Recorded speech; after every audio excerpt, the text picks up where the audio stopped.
Construction and demolition waste का देखते हैं अब हम। जो ये CDW मैनेजमेंट है ना, इसके काफ़ी सारे कंसर्न्स हैं। तो जो इंडस्ट्री और SPCBs हैं वो अच्छा परफॉर्म नहीं कर रही हैं। इंडिया में लगभग 25 से 30 million ton of CDW every year generate हो रहा है, बट रियरली 5% जो है उसका ट्रीट हो रहा है। जो डर्ट सैंड एंड ग्रेवल है वो 36% लगभग, जो CDW उसका 36% डस्ट सैंड एंड ग्रेवल है। ये जो वेस्ट है ये अफेक्ट करता है सॉइल की फर्टिलिटी को, एंड पब्लिक हेल्थ के लिए भी एक ये डेंजर पोज करता है। अब जो almost total lack of recycling देख ही रहे हैं, 5% से कम ट्रीट हो रहा है। एंड ऑल्सो वायलेट्स इंडिया के जो ऑब्लिगेशन है ना कार्बन एमिशन के लेके, वो भी। This is due to the fact that wide spread जो सैंड माइनिंग है इज़ ऑलरेडी इरोडिंग हमारी रिवर के बेड्स को, क्योंकि हम अपने वेस्ट को रीजनरेट ही नहीं कर रहे हैं, सर्कुलर इकोनॉमी ही नहीं बना रहे हैं ये कंस्ट्रक्शन एंड डेमोलिशन जो बिल्डिंग मटेरियल है उसको लेके। एंड जो ultimately aggravating flood risk.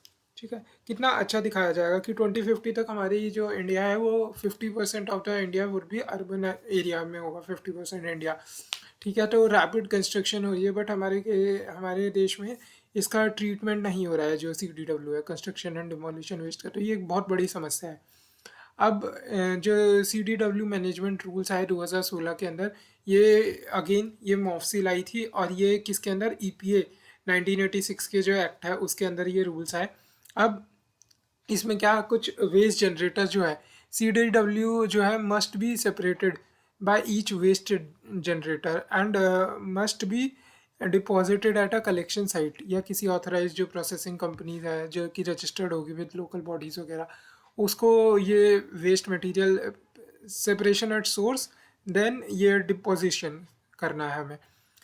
should take care to prevent any trash or depositing that could block vehicle, general public या फिर ड्रेन, उस सबको ध्यान रखना है उस चीज़ का। जो बिफोर बिगनिंग बिल्डिंग के या डिमोलिशन के या रीमॉडलिंग वर्क के पहले जो लार्ज जनरेटर्स है ना, उनको एक वेस्ट मैनेजमेंट प्लान सबमिट करना पड़ेगा, और उसके लोकल अथॉरिटीज से उसके लिए वेस्ट मैनेजमेंट प्लान के लिए अप्रूवल चाहिए होगा।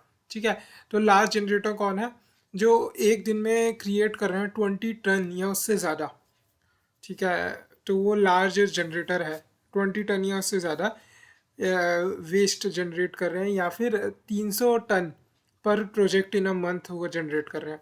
300 टन पर प्रोजेक्ट इन अ मंथ, या फिर 200 ton in a day, 200 ton और मोर इन अ डे वो जनरेट कर रहे हैं। जो ये लार्ज जनरेटर्स है ना, उनको एक must have an environmental management strategy, ताकि इन्वायरमेंटल प्रॉब्लम्स को एड्रेस करा जा सके, रिजल्टिंग फ्रॉम जो environmental problem building and demolition work से होने वाली है ना, या फिर उसके जो वेस्ट है वो उसके स्टोरेज, ट्रांसपोर्टेशन या वेस्ट डिस्पोजल एंड रिसाइकलिंग से।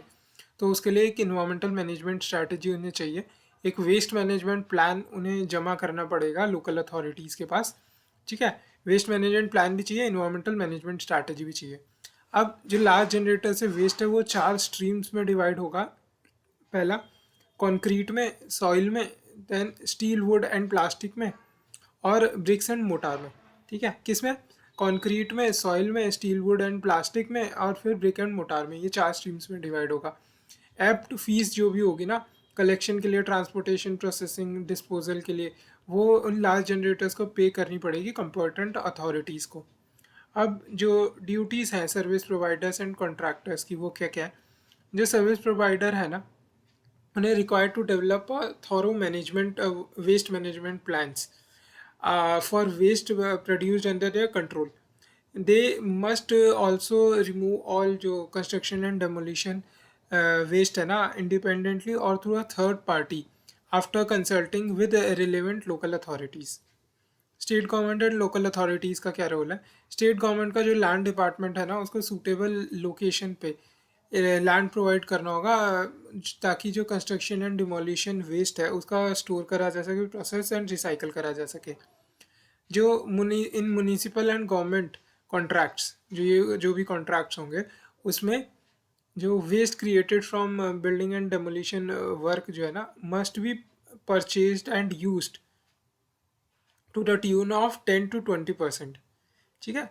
तो ये जो वेस्ट, जो मटेरियल क्रिएटेड होगा ना, जो भी मटेरियल जो बिल्डिंग एंड डेमोलिशन वर्क के वेस्ट को यूज़ करके बना होगा ना, उसके परचेज और यूज़ करना 10 to 20% अपने जो भी यूसेज आएगी उसका 10 to 20% जो होगा वो ऐसा मटेरियल होगा जो कि BDW से बना है, म्यूनिसिपल एंड गवर्नमेंट के कॉन्ट्रैक्ट्स में। अब ताकि डिमांड क्रिएट करी जा सके रिसाइकलिंग की, ठीक है, तो जो लार्ज जनरेटर्स हैं CDW के, उन्हें एक कॉम्प्रिहेंसिव प्लान बिफोर वो सबमिट करना होगा, एक कॉम्प्रिहेंसिव प्लान बिफोर जो लोकल अथॉरिटीज़ हैं उनके वेस्ट मैनेजमेंट प्लान को अप्रूव कर सके ना, तो एक कॉम्प्रिहेंसिव प्लान सबमिट करना होगा। अब seek help from relevant authorities for safe defusal of any nuclear waste. अगर कोई बना है ना बिल्डिंग के दौरान, और अगर कोई जो बिल्डिंग एंड डेमोलिशन वेस्ट है वो कंटामिनेट हुआ है हैजार्डियस और टॉक्सिक केमिकल से इंडस्ट्री के, तो वो वाला। अब जो लोकल अथॉरिटीज़ हैं उन्हें must provide a generator with necessary incentive for, ताकि सेल्वेज करे, वो अपना जो वेस्ट है उसे प्रोसेस करे, से रिसाइकल करे, प्रेफरेबली ऑन साइट वो ये से करे। तो लोकल अथॉरिटीज़ को एक इंसेंटिव प्रोवाइड करना होगा। जो मिलियन प्लस सिटीज़ है ना 2011 के सेंसस के अकॉर्डिंग, उन्हें प्रोसेसिंग एंड डिस्पोजल फैसिलिटीज़ अपनी सिटी के अंदर ही बनानी चाहिए। लोकल अथॉरिटीज़ को एक डेटाबेस स्टेब्लिश करना होगा ताकि मॉनिटर कर सके कि कौन कितना वेस्ट जनरेट कर रहा है वो सब। जो ड्यूटीज़ ऑफ CPCB, SPCB और PCC क्या है। अब जो CDW है ना, जो ये construction and demolition work management जो है, CDW मैनेजमेंट ऑपरेटिंग रूल्स, वो CPCB वो बनाएगी, जो मैनेजमेंट ऑपरेटिंग रूल्स बनाएगी।